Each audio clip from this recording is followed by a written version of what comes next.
সুপ্রিয় দর্শক, আসসালামু আলাইকুম। আজকে আমরা দেখাবো কিভাবে মালয়েশিয়ার ভিসা চেক করবেন পাসপোর্ট নাম্বার দিয়ে। এটা একেবারে সহজ উপায়তে আমরা এটি করতে পারবো।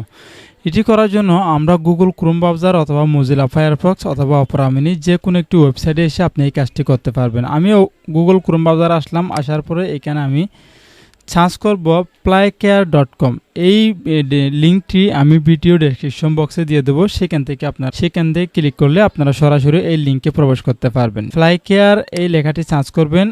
এই যে দেখুন, এইখানে একটু খেয়াল করে দেখুন, আমি যে একটু সিলেক্ট করে রাখলাম ফ্লাইকেয়ার এই লেখাটি সার্চ করবেন। সার্চ করার সাথে সাথে কিন্তু আপনারা ওয়েবসাইটে প্রবেশ করতে পারবেন। তো আমি এটা সার্চ করলাম, সার্চ করার পর আমাকে নিয়ে আসলো এই ওয়েবসাইটে। দেখুন এই ওয়েবসাইটের নামটি এখানে খেয়াল করে দেখুন, flycare.com BD এটি লিখতে হবে আপনাদের অবশ্যই। তো flycare.com BD এই লেখাটি লেখার পরে আমি এখানে চলে আসলাম। আসার পরে এই জায়গাতে আমি পাসপোর্ট নাম্বারটি দিব। একটু খেয়াল করে দেখুন, এইখানে আমি পাসপোর্ট নাম্বার দেব। এখানে আমি পাসপোর্ট নাম্বার দিব।